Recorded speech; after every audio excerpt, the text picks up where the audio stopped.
You've probably had a demanding boss, but have you ever been fired by a centuries-old aristocratic vampire in a custom Prada suit? Clara Hayes thought her biggest problem was the crushing Chicago rent and a grueling corporate night shift. She had no idea her company was a front for the city's most dangerous supernatural syndicate. When the CEO's ruthless sister decided to clean house and demanded Clara pack her bags, her fate seemed sealed, that is, until the shadows in the room deepened. The private elevator chimed, and the boss himself stepped out to change her life forever. The 45th floor of the Croft building was a masterclass in modern corporate intimidation. Floor-to-ceiling windows offered a sweeping, vertigo-inducing view of the Chicago skyline, but the glass was heavily tinted with industrial-grade UV protection. It was midnight on a Tuesday, and the office was humming with the quiet, frantic energy of the graveyard shift. Clara Hayes rubbed her tired eyes and stared at the glowing spreadsheets on her dual monitors. At 26, she was a senior logistics coordinator for Croft Financial, a title that sounded infinitely more glamorous than the reality of her day-to-day life. She was essentially a high-paid air traffic controller for the company's most obscure and heavily guarded shipments. Croft Financial wasn't a normal investment firm. They paid a 300% premium for night shift workers, provided full benefits, and covered all commuting expenses, but the rules were bizarre.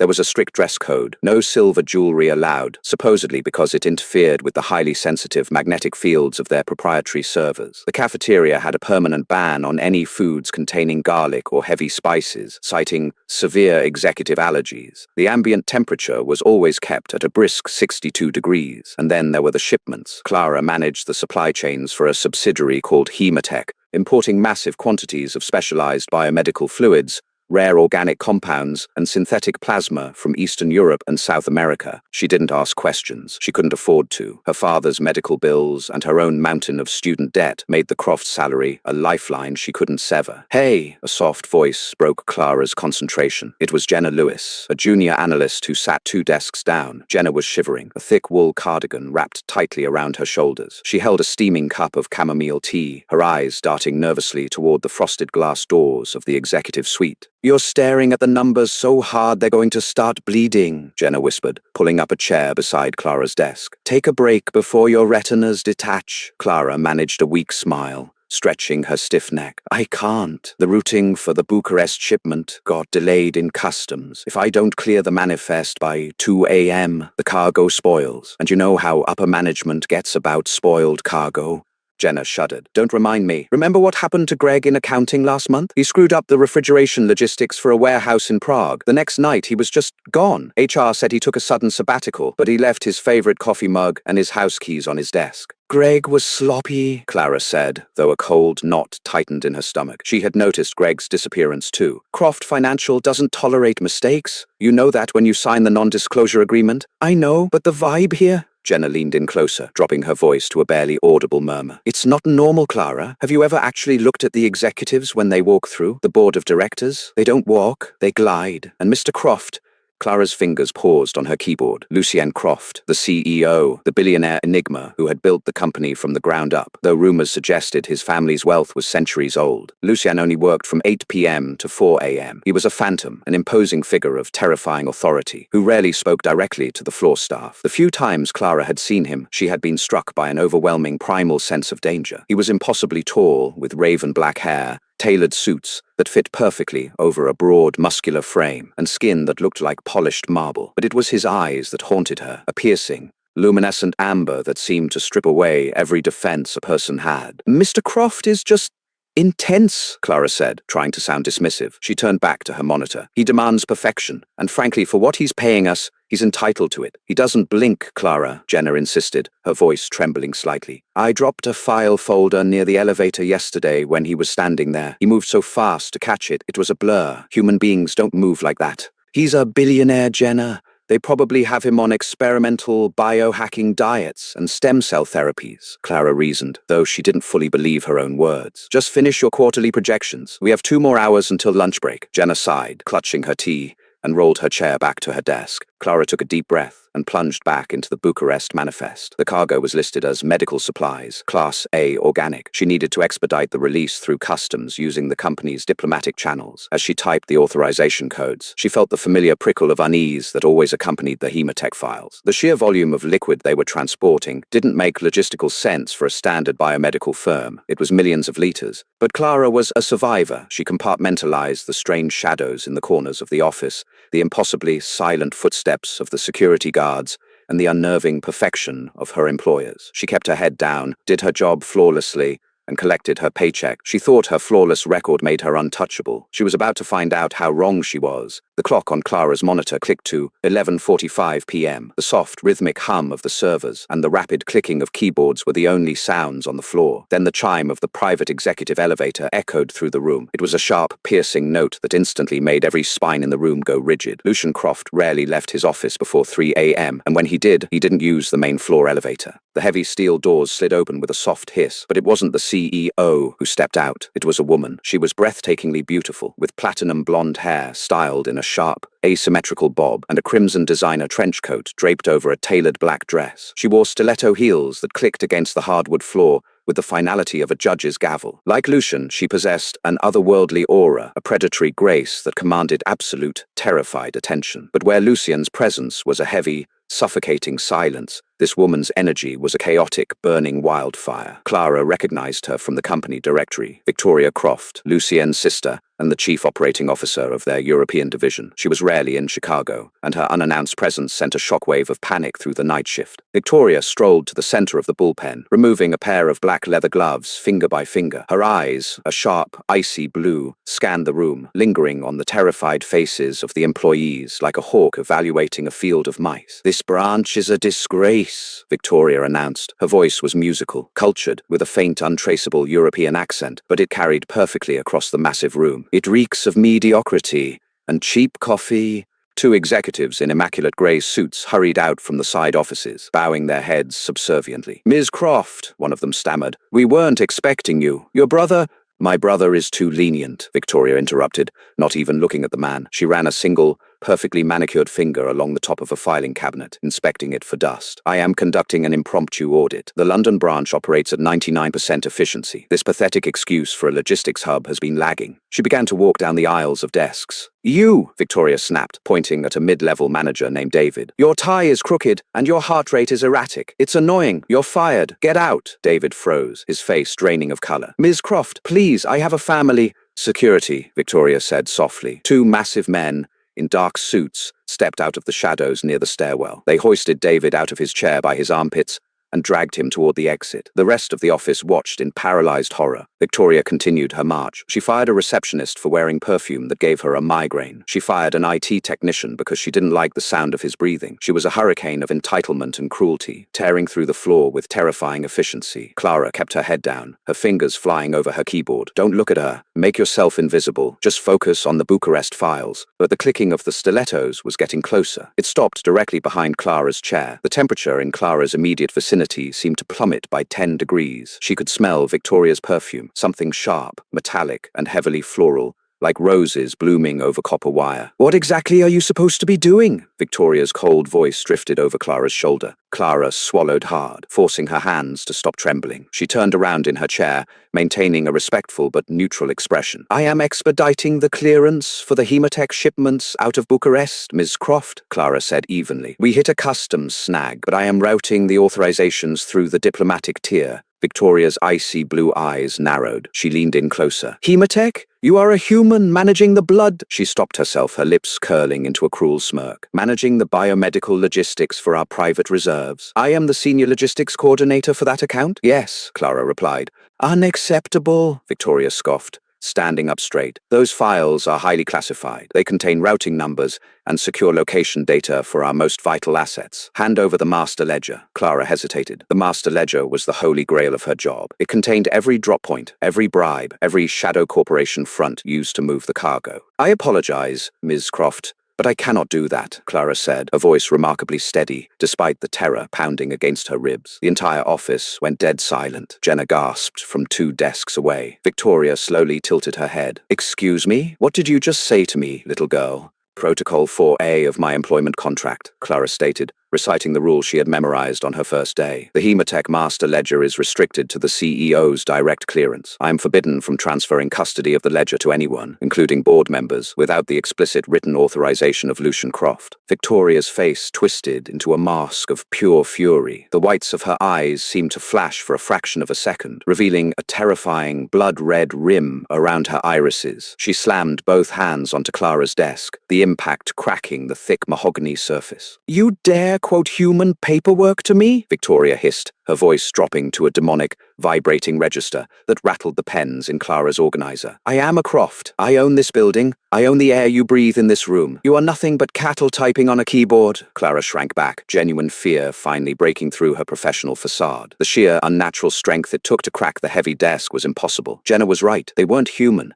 "I am doing my job," Clara said, her voice shaking now. "If you want the ledger, please ask your brother to authorize the transfer." Victoria laughed, a harsh, grating sound. "My brother isn't here to protect you, little mouse. I am cleaning house, and I have zero tolerance for insubordination from the livestock." Victoria stood up, smoothing down the front of her designer dress, her composure returning to a state of icy superiority. "You're fired!" Victoria declared loudly, making sure the entire floor heard her. "Pack your pathetic little desk. You have exactly 10 minutes to vacate my building. If you are still here in 11 minutes, I will have security throw you through the glass." The words hung in the air like an executioner's axe. Fired. Clara felt the floor drop out from under her. Her mind raced to the final notice on her father's physical therapy bills, the staggering rent due on the first of the month, the massive mountain of debt she had been slowly chipping away at. The Croft salary was the only thing keeping her family from drowning. "Ms. Croft, please," Clara said, her voice cracking. "I have a flawless record. I've saved this company millions in routing delays.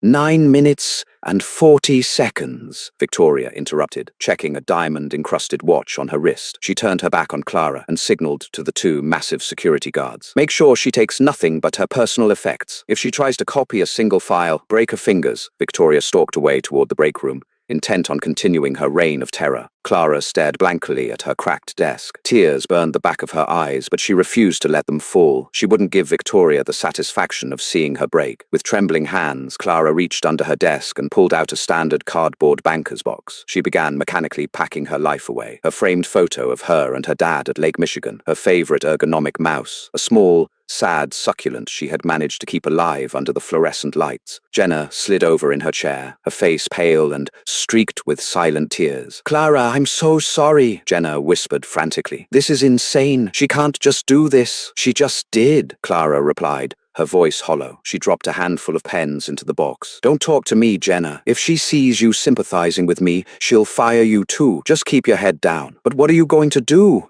"I don't know," Clara admitted, the crushing reality finally settling over her chest. "I really don't know." She logged out of her terminal, the screen going black, severing her connection to the lifeblood of Croft Financial. She had 3 minutes left. The two massive security guards were already looming at the end of her aisle, their arms crossed, watching her every move. Clara hoisted the heavy cardboard box into her arms. She took one last look at the Chicago skyline through the tinted glass, took a deep breath, and turned to walk down the aisle of desks toward the exit. Every eye in the office was on her. Pity, fear, and relief that it wasn't them. As Clara reached the center of the room, exactly halfway between her desk and the exit, the air pressure in the room suddenly shifted. It was a physical sensation, like the moment before a massive thunderstorm breaks. The ambient hum of the servers seemed to die away. The temperature, already cold, plummeted to freezing. Clara's breath plumed in a faint white mist before her face. The private executive elevator chimed again. This time the sound didn't just make people tense up, it made them stop breathing entirely. The heavy steel doors slid open. Lucian Croft stepped out. He was a terrifying vision of power and ancient authority. He wore a bespoke 3-piece midnight blue suit that seemed to absorb the light around him. His tall, broad-shouldered frame moved with absolute, silent grace. His raven black hair was perfectly styled, framing a face of agonizing aristocratic perfection.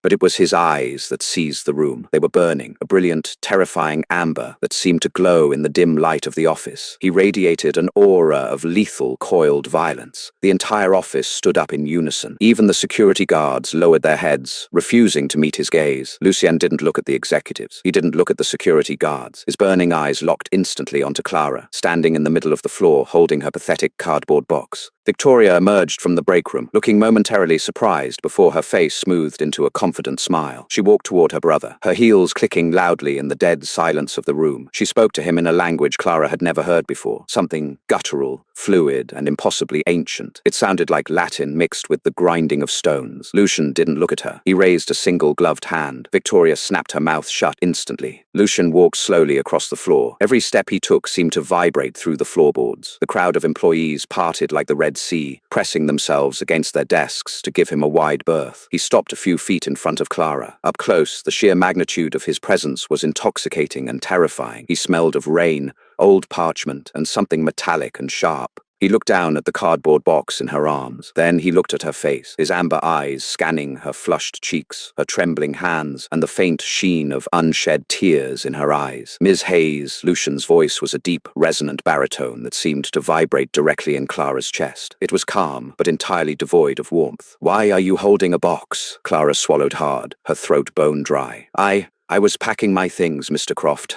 Lucian's eyes flicked to the side, finally acknowledging his sister. "And why are you doing that?" Victoria stepped forward, her chin raised defiantly. "I am handling a severe disciplinary issue, Lucian. This branch is a mess. I am restructuring the floor. The human was insubordinate. She refused a direct order to hand over the Hematech ledgers. I fired her." The silence that followed was so profound, Clara could hear her own frantic heartbeat thumping in her ears. Lucian slowly turned his head to look fully at Victoria. The air around him seemed to darken, the shadows stretching and contorting along the walls. "You fired my logistics coordinator," Lucian stated. It wasn't a question. "She is entirely replaceable," Victoria scoffed, though Clara noticed she took a half step back. "I will have one of our thralls from the London office take over by tomorrow evening. She dared to cite protocol to me. She needs to be taught a lesson in hierarchy." Lucien looked back at Clara. For a fraction of a second, his amber eyes softened, shifting to a deep, mesmerizing gold. He reached out and gently placed one large, cold hand over Clara's, which were gripping the edges of the box. "Put the box down, Clara," he said softly. Clara was too stunned to move, but his gentle pressure guided the box out of her hands, letting it drop to the floor with a heavy thud. Lucian turned his body, shielding Clara from Victoria's view. He stared down at his sister, and the mask of the corporate CEO slipped, revealing the ancient, terrifying apex predator beneath. When he spoke, his voice was a quiet, lethal rumble that carried a threat so absolute it made the security guards flinch. "You will not restructure my floor," Lucian said, his eyes flashing a dangerous blood red. "You will not touch my files, and you will certainly not terminate my staff." Victoria's eyes widened, a flicker of genuine fear crossing her flawless face. "Lucienne, she is just a human. She is my employee." Lucien cut her off, taking a step toward his sister, forcing her to back up. "And she followed the protocol I put in place to keep those ledgers out of the hands of careless, meddling board members like you." He turned back to the room at large, his voice rising to command the entire floor. "Everyone else in this room whose name does not reside on my personal payroll is dismissed for the evening. You will leave this building immediately." He looked at his sister, a cruel, mocking smile playing on his lips. "That includes you, Victoria. Get out of my city." Victoria opened her mouth to argue, but the murderous intent radiating from Lucian silenced her. Humiliated and furious, she spun on her heel and stormed toward the elevators, the two security guards hastily following her out. The rest of the floor erupted into chaotic, panicked movement as the remaining night shift workers grabbed their coats and bolted for the exits, eager to escape the suffocating tension. Within minutes, the massive 45th floor was completely empty, except for Clara, standing frozen in the middle of the aisle, and the towering, terrifying vampire king standing before her. Lucien looked down at her, the dangerous red fading from his eyes, returning to that piercing, luminescent amber. He looked at the cracked desk in the distance, then back to her. "I apologize for the disruption, Ms. Hayes," Lucien said, his voice returning to its smooth corporate calm. He casually adjusted his cufflinks. Clara stared at him, her mind reeling, trying to process what had just happened. "So, I'm not fired?" Lucien stepped closer, violating her personal space, looking down at her with an intensity that made her breath hitch. "Fired?" he whispered, a strange, possessive gleam in his eyes. "Hardly, Clara." He leaned in, his cold breath brushing against her ear. "She tried to clear the floor," Lucien murmured, sending a shiver down Clara's spine. "But you're the only one staying." The silence that followed Lucien's words was absolute, heavy enough to crush the breath right out of Clara's lungs. The vast expanse of the 45th floor, usually vibrating with the frantic energy of dozens of employees, was completely desolate. Outside the heavily tinted glass, the amber streetlights of Wacker Drive blurred into the dark, churning waters of the Chicago River, painting the city in a muted, melancholic glow. Lucien Croft took a slow, deliberate step back, giving Clara the space her racing heart desperately needed. He reached down and effortlessly lifted the heavy cardboard banker's box with one hand, setting it gently on the nearest pristine desk. "Breathe, Ms. Hayes," he instructed, his tone shifting from the lethal rumble he had used with his sister to a smooth, almost hypnotic cadence. "You are hyperventilating." Clara placed a trembling hand flat against her chest, forcing herself to draw in a long, shaky breath of the frigid office air. I just stood up to the chief operating officer of Europe. She was going to throw me through the window. "Victoria is prone to theatrics," Lucien said dismissively, brushing a speck of invisible dust from the lapel of his bespoke suit. "She relies on terror because she lacks the intellect for actual leadership." However, she was right about one thing. Clara froze, her blood turning to ice. "Sir, this branch has grown complacent," Lucien murmured, turning his golden, luminescent eyes toward the shattered remains of Clara's mahogany desk. "My executives are weak, easily bullied by a European upstart. Yet my senior logistics coordinator, a human making a fraction of their salary, looked a 500-year-old predator in the eye and cited corporate protocol." A low, rich chuckle rumbled in his chest, a sound that was somehow more terrifying than his anger. "I find that immensely fascinating."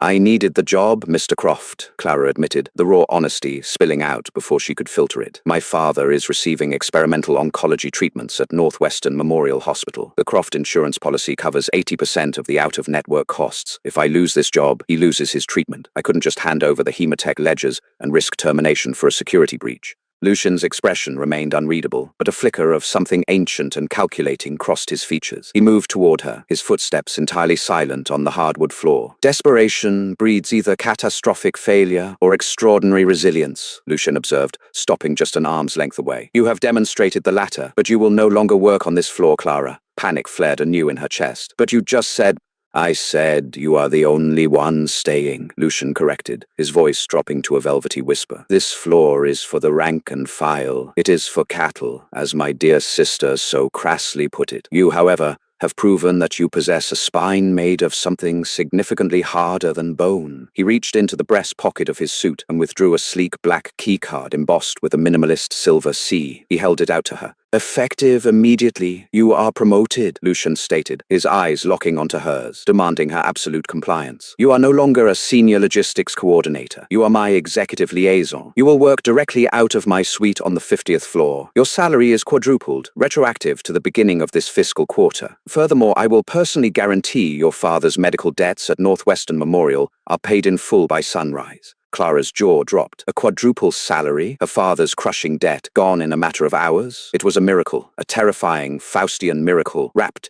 in a midnight blue suit. "Why?" Clara whispered, afraid to reach out and take the card. "I just route biomedical shipments. Why do you need me up there?" Lucian leaned in, the scent of rain and cold iron washing over her. "Because, Ms. Hayes, the shipments you route are not merely biomedical," he said softly, "and the war my sister is trying to start within my company requires someone who understands human logistics, but cannot be compelled by vampire glamour. Your mind is remarkably guarded. I need someone who follows my rules entirely." He reached out, taking her trembling hand, and pressed the black keycard into her palm. His skin was freezing, like polished marble left out in the winter snow, but the touch sent a sharp, electric jolt up her arm. "Gather your box, Clara," Lucian commanded softly, stepping away and walking toward the private executive elevator. "We have a great deal of work to do before the sun comes up."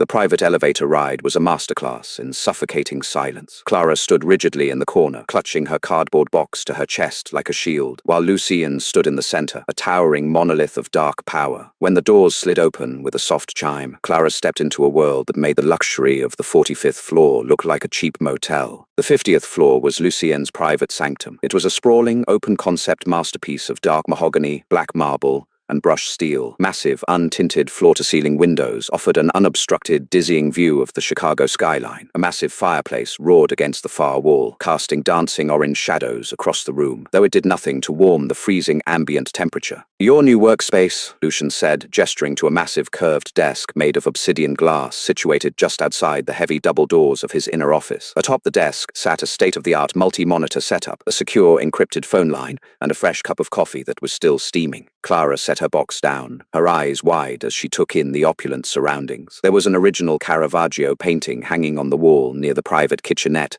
and the faint classical strains of a cello playing softly through hidden speakers. "Sit," Lucian instructed, walking past her and pushing open the heavy mahogany doors to his private office. "Log in using your new credentials. The password is on the screen." Clara obeyed, sinking into the plush leather chair. It molded perfectly to her back. She typed in the temporary password displayed on the main monitor. Instantly, the screens flared to life, bypassing the standard Croft Financial intranet and dropping her directly into a heavily encrypted mainframe labeled Project Aegis. Lucian stepped back out of his office, having discarded his suit jacket. He wore only a fitted black dress shirt, the sleeves rolled up to reveal pale, muscular forearms corded with veins. He walked over and leaned over Clara's shoulder, bracing one hand on the edge of her desk. "Open the unredacted Hematech files for the Bucharest shipment," he murmured, his face so close she could feel the cold radiating from him. Clara's fingers flew across the keyboard. She pulled up the exact manifest she had been fighting with an hour ago, but it looked entirely different. The corporate jargon and biomedical coding had been stripped away. She stared at the screen, her blood running cold as the reality of the data finally hit her. Cargo, synthesized Vitae, Class S. Volume, 400,000 liters. Destination, the Carpathian Syndicate, formerly known as the Dracul faction. Status, intercepted by hostile actors. Synthesized Vitae, Clara read aloud, her voice trembling. She looked up at Lucien's imposing profile. "It's not organic plasma for hospitals. It's blood. It is a highly stable, genetically engineered blood substitute," Lucien corrected, his golden eyes fixed on the glowing monitor. "Croft Financial is not an investment firm, Clara. We are the largest supply chain in the supernatural world. We manufacture and distribute synthetic sustenance to vampire factions across the globe."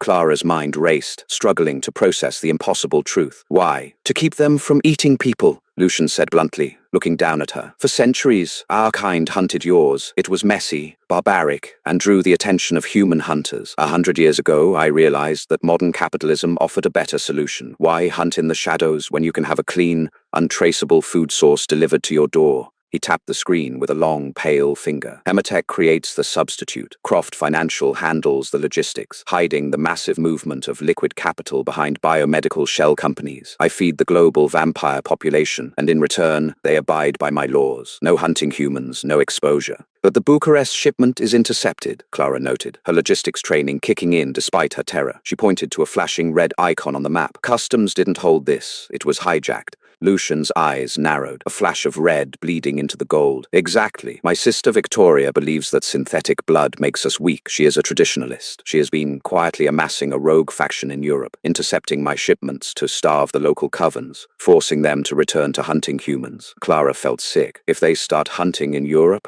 "It breaks the masquerade," Lucien finished grimly. "Humanity will discover us. War will break out, and Victoria will position herself as a savior, leading a slaughter against your kind. I cannot allow that to happen." He stepped back, crossing his arms over his broad chest. "She came here tonight to steal the master ledger from you. If she had the routing algorithms, she could intercept every shipment we send globally. She would cripple my empire in a week." "Because I cited protocol, she couldn't get it," Clara realized, a sudden wave of vertigo hitting her. "She couldn't just compel me." "No," Lucian said, a hint of dark amusement returning to his voice. "Ancient vampire treaties, forged long before corporate law existed, dictate that assets entrusted to a human thrall or servant cannot be forcefully seized by a rival vampire without an act of formal war. By strictly adhering to the bureaucratic rules I wrote, you essentially invoked a medieval blood pact. You legally blocked a 500-year-old predator with a compliance manual." Clara stared at the screen, the weight of the situation crashing down on her. She wasn't just moving boxes anymore. She was managing the fragile peace treaty between humanity and monsters. "What do you want me to do?" Clara asked, her voice remarkably steady. Lucien's predatory smile widened, flashing a pair of elongated, brilliantly white canines.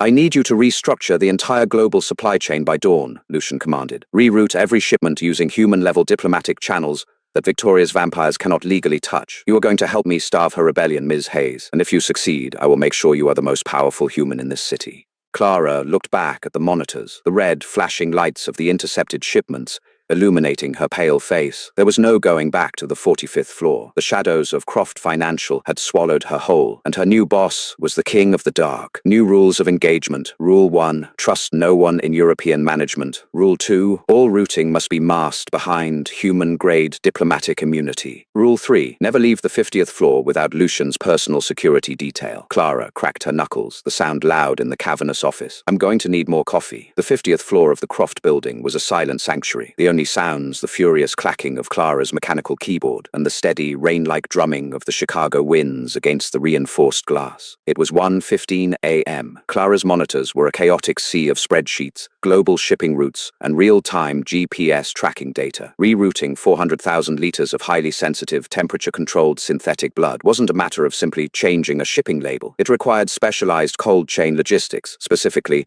ISO-certified refrigerated shipping containers known as reefers, and absolute discretion. Victoria's rogue faction was intercepting the shipments by infiltrating the private maritime security firms that Croft Financial usually employed. They couldn't steal the cargo legally, so they were initiating hostile boarding maneuvers in the Mediterranean and the North Sea, slaughtering the human crews and claiming the cargo was lost at sea. Clara rubbed her burning eyes. Think, how do you move something across international borders without letting security contractors or customs agents get near it? Your heart rate is elevating to 110 beats per minute. Lucian's smooth, resonant voice broke her concentration. Clara jumped slightly in her ergonomic chair. She hadn't heard him move. He was suddenly standing beside her desk, placing a heavy porcelain plate next to her keyboard. On it rested a perfectly seared, thick-cut Wagyu ribeye, a side of roasted asparagus, and a glass of deep red wine. "I didn't order this," Clara said, staring at the steam rising from the steak. "My private chef prepared it," Lucien replied, stepping back and leaning against the edge of her obsidian desk. "You are running on adrenaline and stale breakroom coffee. Human cognitive function degrades rapidly under caloric deficit. Eat. You need the iron."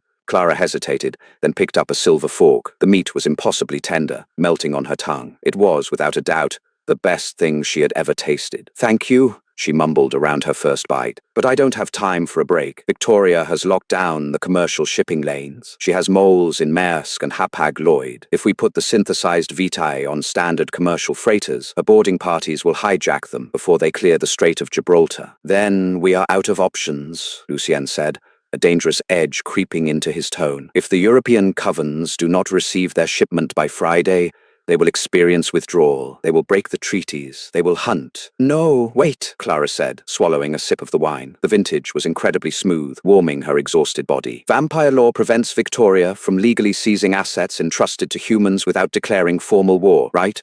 "Correct," Lucian confirmed. "But out on the open ocean, she is masking her attacks as piracy, plausible deniability. "So we don't put it on the open ocean with private contractors," Clara said, her fingers flying back to the keyboard, pulling up international law databases. "We put it in the hands of the most untouchable human logistics network on the planet." She turned one of her monitors toward Lucien. On the screen was the text of the Vienna Convention on Diplomatic Relations, 1961. "Article 27, Clara recited, pointing to the highlighted text. "The diplomatic pouch shall not be opened or detained. A diplomatic courier shall be protected by the receiving state in the performance of his functions. He shall enjoy personal inviolability and shall not be liable to any form of arrest or detention." Lucien's golden eyes scanned the screen, his ancient mind processing the legal jargon instantly. "You want to designate 400,000 liters of synthetic blood as diplomatic cargo?" "Exactly," Clara said, her exhaustion replaced by a surge of brilliant adrenaline. "Croft Financial holds controlling shares in a massive philanthropic NGO based in Geneva, the Global Health Alliance. We transfer the title of the Hematech cargo to the GHA. We reclassify the Vitae as classified humanitarian medical relief. Then we charter private cargo planes, not ships. We use UN-registered diplomatic couriers to escort the pallets." Lucian stared at her, the silence stretching out for a long, heavy moment. "If Victoria's vampires attack a UN-sanctioned diplomatic flight," Clara continued, her voice gaining confidence, "they aren't just attacking Croft Financial. They are committing an act of international terrorism against the human governments of the world. The mortal military response would be immediate and overwhelming. It would break your masquerade, yes, but it would annihilate her faction instantly. Would she risk exposure to the United States military?" "No," Lucian whispered, a slow, predatory smile spreading across his flawless face. "She is a coward at heart. She operates in the shadows because she fears the daylight of human retribution. She would never dare strike a heavily monitored diplomatic convoy." He reached out, his cold, powerful fingers gently gripping Clara's chin, tilting her face up to meet his burning gaze. The sheer intensity in his eyes made the breath catch in her throat. You are weaponizing human bureaucracy against a 500-year-old vampire? Lucian murmured, a profound sense of awe mingling with dark amusement in his voice. You are magnificent, Clara Hayes. Clara's heart hammered against her ribs, entirely unrelated to the stress of the job. His touch was freezing, yet it sent a searing bolt of heat straight to her core. I'll need your digital signature to authorize the asset transfer to the GHA, Clara breathed. Unable to look away from him, Lucian released her chin, his fingertips trailing lightly down her jawline before he stepped back, leaving her skin tingling. Do it. Draft the transfer. I will sign whatever you put in front of me.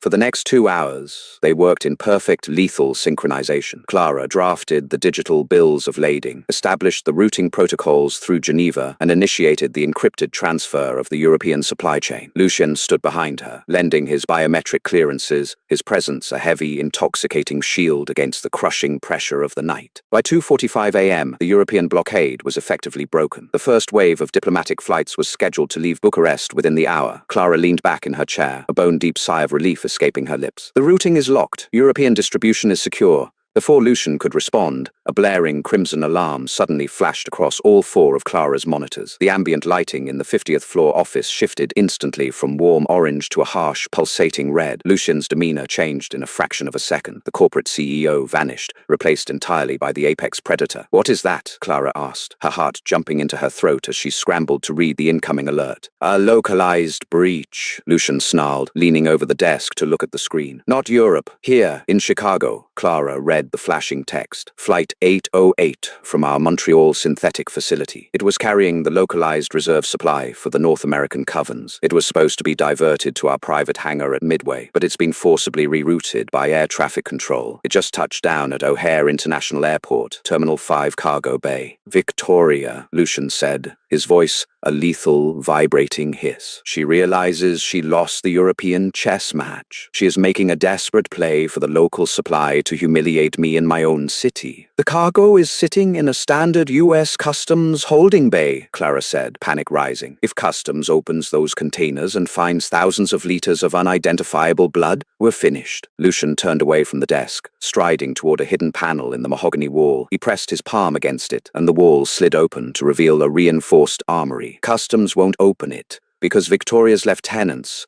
will compel the mortal agents to release the cargo directly to them, Lucian said, pulling a sleek matte black sidearm and sliding it into a shoulder holster. He turned back to Clara, his golden eyes flashing with violent promise. Grab your tablet, Ms. Hayes. You now hold the cryptographic keys for the diplomatic transfer. I cannot legally release that cargo from human customs without you. Me? Clara gasped, standing up so fast her chair rolled backward. You want me to go to O'Hare and fight vampires?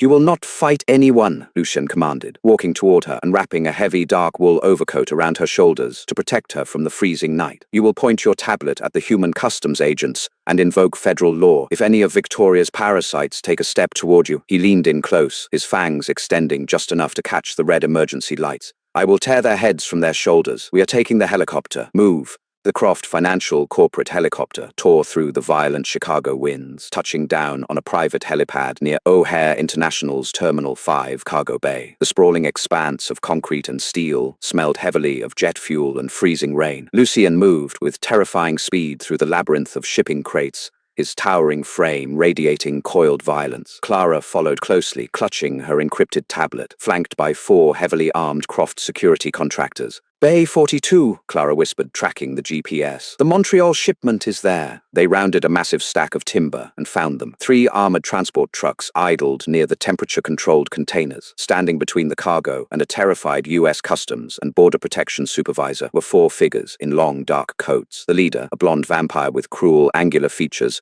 was staring down the mortal agent. A faint, mesmerizing distortion rippled the air between them. You don't need to inspect these containers, Officer Miller, the vampire purred, his voice thick with compulsion. You have already cleared them. Sign the release manifest and walk away. Officer Miller blinked slowly, his eyes glazed. I have already cleared them. I will sign. Stop right there, Clara's voice echoed sharply through the cavernous bay. The The blonde vampire whipped his head around, his eyes flashing a venomous green. Officer Miller snapped out of his trance, stumbling backward and dropping his pen. Lucien stepped out of the shadows, dropping the temperature in the bay by 10 degrees. The 4 rogue vampires instantly tensed, dropping into feral crouches with fangs extended. "Gideon!" Lucien rumbled, his voice vibrating off the steel walls. "You are trespassing in my city. My sister has made you bold, but she has also made you stupid." Gideon bared his fangs, masking genuine terror with bravado. "The old laws are changing, Croft. Victoria promises a return to the hunt. We won't survive on your synthetic slop. My synthetic supply is the only reason mortals haven't carpet-bombed your havens," Lucien replied coldly. "You will not touch this shipment." Gideon sneered, turning his gaze to Clara. "You brought a human pet to a blood feud? Pathetic." He snapped his attention back to the customs agent. "Officer, release the cargo to me, now!" Clara stepped forward, her heart hammering against her ribs. Lucian's towering presence at her back was an anchor of absolute courage. She held up her tablet, displaying a blindingly bright federal release form, embedded with a Department of State seal. "Officer Miller," Clara projected, using her sharpest corporate tone. "I am Clara Hayes, Executive Liaison for the Global Health Alliance. These containers are classified under Title 22 of the United States Code as protected diplomatic cargo. This is your Article 27 release authorization. These men do not have clearance. If they attempt to load this cargo, you are to trigger a Level 1 federal security breach." Miller stared at the glowing tablet, then at the heavily armed Croft security team. His mortal training overrode the lingering vampire glamour. He grabbed his radio. "Control, this is Miller at Bay 42. I have a diplomatic priority override, denying access to uncredentialed transport, requesting immediate backup." Gideon let out an ear-piercing, inhuman shriek. The bureaucratic block had shattered the operation. Without a legal customs release, taking the cargo meant slaughtering federal agents on camera, bringing the full, devastating wrath of the US military down on Victoria's faction. "Kill the human!" Gideon roared, launching himself forward with blinding speed, claws aimed directly at Clara's throat. Clara didn't even have time to scream. The air cracked like thunder. Lucien moved faster than human biology could process. 1 second, he was behind her. The next, he had intercepted Gideon mid-air. Lucian's large hand clamped around Gideon's throat with the force of a hydraulic press, slamming the rogue vampire into the concrete floor with an impact that cracked the foundation. The other 3 rogues lunged. Lucien didn't draw a weapon. He became one. He caught the second vampire's arm, snapping it with a sickening crack, before hurling him into a transport truck. He backhanded the third with a strike so fast it created a shockwave, sending the vampire skidding unconscious across the tarmac. The 4th rogue immediately dropped to his knees and surrendered, trembling violently. The entire brutal exchange took less than 3 seconds. Officer Miller fell onto his backside in horror. The human security team quickly moved in, zip-tying the surviving rogues and dragging them into the shadows. Lucien stood slowly, brushing concrete dust from his black dress shirt. He ignored the broken vampires and locked his burning golden eyes onto Clara. The lethal predator faded, replaced by fiercely protective warmth. He walked back to her, his chest heaving slightly. "Are you unharmed?" Clara nodded, her hands shaking. "Yes, I'm okay." Lucien reached out, his cold fingers gently brushing a stray lock of hair behind her ear. "You didn't flinch," he murmured reverently. "You stood your ground against a monster, armed with nothing but a tablet and federal law? I knew you wouldn't let them touch me," Clara whispered. Lucian's eyes darkened with a dangerous, intoxicating possessiveness. "Never, Clara. You are mine to protect now." The Croft Financial Corporate helicopter did not return to the main headquarters. Instead, it banked sharply over the Chicago River, heading toward the luxurious towers of the Langham, Chicago. The hotel's uppermost floors, inaccessible to mortal guests, housed the covert boardroom of the Global Syndicate, the ancient council of vampire oligarchs who oversaw the masquerade. The sun was an hour away from breaking over Lake Michigan, painting the eastern horizon in faint bruising shades of violet. Time was running out. "Victoria has called an emergency tribunal," Lucien explained, his voice completely devoid of emotion as the helicopter touched down on the reinforced roof. "She assumes Gideon succeeded at O'Hare. She believes the North American supply is compromised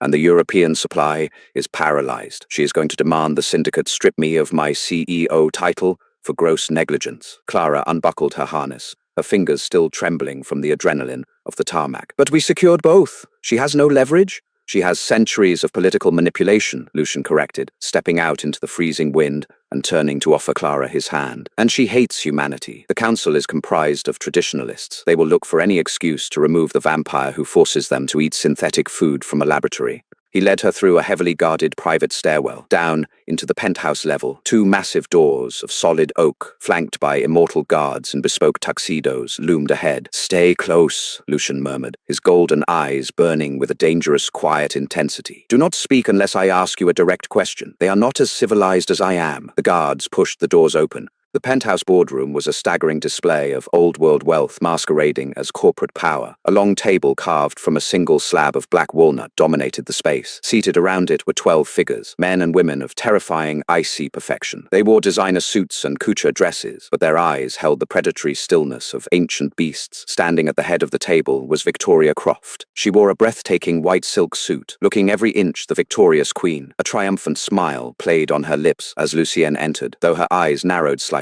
when she saw Clara, trailing just a step behind his broad shoulder. "Lucienne," Victoria purred, her voice dripping with venomous condescension. "How kind of you to join us. And you brought your little pet. How inappropriate." "State your grievance, Victoria," Lucian commanded, his voice a low, booming rumble that instantly silenced the murmurs of the ancient council. He did not sit. He stood at the opposite end of the table, an immovable pillar of dark authority. "My grievance is your catastrophic failure," Victoria declared, slamming her hands flat onto the walnut table. "Esteemed Council, as of tonight, the European supply chain has collapsed, and just an hour ago, I received word that the North American Reserve shipment was violently compromised at O'Hare International Airport. A collective hiss of outrage echoed through the room. The vampires murmured in ancient dialects, their eyes flashing with hunger and panic. "Lucien's reliance on human bureaucracy has starved us," Victoria continued, her voice rising to a passionate crescendo. "He promised us discretion and stability through Croft Financial. Instead, we face famine. We must return to the old ways. We must take back our right to hunt, and it begins with removing my brother from power." The eldest council member, a man with silver hair and piercing grey eyes, stood up. "Is this true, Lucian? Are the shipments lost?" Lucian didn't look at the elder. He looked at Clara. He gave her a single, sharp nod. Clara stepped forward, stepping out from behind Lucian's massive shadow. The collective gaze of 12 ancient predators snapped to her. The sheer pressure of their combined attention was physically crushing, but Clara remembered the feel of Lucien's cold hand on her jaw. She squared her shoulders. She placed her encrypted tablet on the table and tapped a few keys, casting the display onto the massive smart screen on the boardroom wall. "The North American supply is entirely secure," Clara's voice rang out clear and steady, betraying none of her internal terror. "The cargo was intercepted by a rogue faction, but it was legally bound under Title 22 of the United States Code. The rogues have been apprehended, and the Vitae is currently en route to the Croft distribution centers under federal escort." Victoria's face drained of color. "Gideon," she whispered, realizing her lieutenant had failed. "Furthermore," Clara continued, pulling up a secondary map covered in green flight paths, originating from Geneva. "The European supply chain has been fully restructured. We bypassed the commercial shipping lanes entirely. 400,000 liters of Vitae are currently airborne on UN-sanctioned diplomatic flights chartered by the Global Health Alliance. They will land in Paris, London, and Berlin in 3 hours." The boardroom erupted into stunned, relieved whispers. Victoria's perfect white suit suddenly seemed too tight. She glared at Clara with naked, murderous hatred. "You lie! You cannot move that volume of cargo through diplomatic channels in a single night." "She didn't just move it," Lucian said, stepping forward, his golden eyes locking onto his sister. "She uncovered exactly why you were so desperate to intercept the shipments in the first place." Lucian looked at Clara again. "Show them the financial audit, Ms. Hayes." Clara swallowed hard and pulled up the final set of documents she had compiled during the helicopter ride. It was a dizzying array of offshore accounts and insurance claims. "While I was restructuring the routes, I cross-referenced the lost European shipments from the past 6 months," Clara explained to the council. "Miss Croft claimed they were lost at sea, destroyed by human pirates, but the claims filed with Lloyd's of London showed no wreckage. I dug into the corporate shells holding Miss Croft's private assets. The Vitae wasn't lost." Clara highlighted a massive red ledger. "Ms. Croft has been selling the synthetic blood on the mortal black market to rogue biotech firms in Zurich and private military contractors in Eastern Europe. She wasn't starving you to start a war for vampire supremacy. She was starving you to amass a multi-billion-dollar mortal slush fund. She is funding human paramilitary groups to assassinate rival covens in Europe." The silence in the boardroom was absolute, brittle, and terrifying. "Treason!" the silver-haired elder whispered, his eyes flashing blood red as he glared at Victoria. "She is lying!" Victoria shrieked, the elegant facade shattering completely. "A human typing on a keyboard cannot unravel my network. Lucian fabricated this to frame me. The routing numbers match your private offshore accounts at Credit Suisse," Clara stated simply, tapping the screen. "The money trail is undeniable," Victoria snapped. The realization that her centuries-old empire of deception had been dismantled in a single night by a 26-year-old human from Chicago broke her mind. With an ear-splitting feral shriek, Victoria's fangs extended, her eyes turning entirely black. She vaulted over the massive walnut table, moving faster than a bullet, her diamond-sharp claws aimed directly at Clara's heart. Clara braced for impact, closing her eyes, but the impact never came. A deafening crash shook the penthouse. Clara opened her eyes to see Lucien standing directly in front of her. He had caught Victoria by the throat mid-air. The sheer kinetic force of his block had shattered the smart screen on the wall behind them. Lucien's aura was no longer that of a CEO. He was a creature of terrifying, mythological power. The ambient light in the room seemed to bend and warp around him. "You dare!" Lucien snarled, his voice vibrating with such ancient power that the heavy crystal glasses on the table shattered simultaneously. "You dare attempt to strike my liaison?" Victoria clawed frantically at his grip, choking, her feet kicking in the air. Lucien slammed her down onto the table, the black walnut splintering under her spine. He pinned her there, his burning, luminescent amber eyes boring into her terrified face. "You are stripped of your title," Lucien declared,